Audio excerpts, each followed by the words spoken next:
పెళ్లి చేసుకోవాల్సి వస్తున్న స్వప్నకు నువ్వే యాక్సిడెంట్ చేసావా? యాక్సిడెంట్ నేను చేయలేదు. మరెవరు చేశారు? అది నాకు తెలీదు.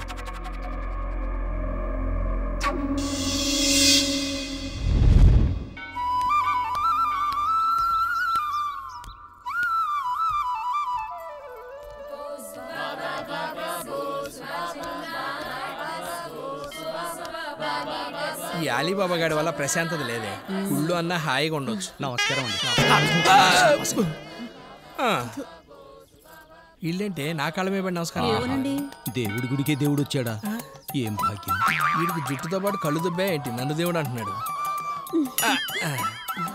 వీళ్ళేందే నాకు నమస్కారం పెడుతున్నారు. Hi sir. హాయ్. నేను లేన్ టీవీ నుంచి వస్తున్నాం. మేము మా ఇంటి నుంచి వస్తున్నామండి. Hi viewers. ఇప్పుడు మన బోస్ బాబా గారి ఇంటర్వ్యూ చూద్దాం. సార్ ఉన్న టీవీలతో వస్తుంటే లేని టీవీ ఎప్పుడు పెట్టారండి? ఈ మధ్యనే సార్. సర్లే అడుక్కోండి. ఒక భక్తుడు మీకు ఇక్కడ గుడి కట్టాడు కదా, దాని గురించి మీ అభిప్రాయం? గుడి కట్టారా? ఎక్కడ?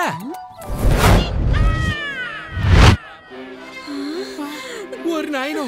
సార్ బోసు బాబా నీ డ్రెస్ మార్చెను నా అడ్రస్. దేవుడా మిమ్మల్ని దేవుడా? నేను దేవుడు అంటే నా పేరు బోసు. ప్రతి దేవుడికి ఓ పేరుంటుంది. నువ్వే నా దేవుడివి. నీ గుడికి నువ్వే వచ్చావా బోస్ దేవా? ఏసు దేవుడి గురించి తెలుసు కానీ బోస్ దేవుడు ఎవరు? మీరే దేవా. అసలు ఈ గుడి ఏంటి, ఈ భక్తులేంటి, భజనలేంటి? ఈ భగవంతుడి మీద ఈ భక్తుడికున్న ఆరాధన. అసలు నా మీద నీకు పిచ్చేంటని? పిచ్చి కాదు, భక్తి. ఒక్కసారి అక్కడ చూడండి. ఏంటి చూసేది? నాకు సీఏ డ్రెస్ ఏంటి? అది నా కళ. కళ? నా మీద కలగంటానికి నీకు నాకున్న రిలేషన్ ఏంటి? అన్నదమ్ముల రిలేషన్. అన్నదమ్ముల రిలేషన్? నాకు అన్నదమ్ములే లేరు. మా నాన్నకి సెకండ్ కూడా లేదు. ఏంటయి? బోసు శతకాలు. ఓ తాళపత్ర గంధాలు. తాళపత్ర గంధాలు లేకే ఈ రాగి ఆకుల మీద రాయాల్సి వచ్చింది. సుమన్ కోసం నాగార్జున 18,000 18,000 కీర్తనలు రాస్తే ఈ బోస్ కోసం ఈ భక్తుడు 108 కీర్తనలు రాస్తాడు. అందులో ఒక అద్భుతమైన కేక కీర్తన వినిపించమంటారు. గర్ల్స్ బాయ్స్,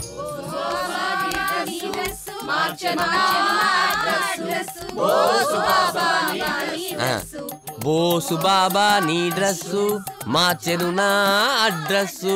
బోసు బాబా నీకు నా అడ్రస్ కావాలా? నీ డ్రెస్ కావాలా? అలీబాబా ఒక్క దొంగ. గుడి కట్టి భగవంతుని అంటే బెడ్ అయిపోతాను అనుకున్నావా? ఫోటోలు పెట్టి భజనలు చేసి డమ్మింగ్ చేసావు కదరా. అసలు ఇదంతా నీతో చేస్తుంది ఎవరు?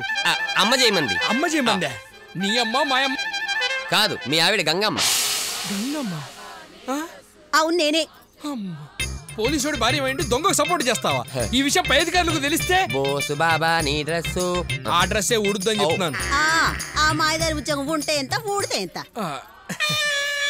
మన ఇంటి పక్కనే ఉన్న బీట్ కానిస్టేబుల్ ఉద్యోగంలో జాయిన్ అవ్వక ముందు చిన్న షెడ్ లో ఉండేవాడు. ఇప్పుడు ఆ షెడ్ తీసేసి పెద్ద డూప్లెక్స్ కట్టుకున్నాడు.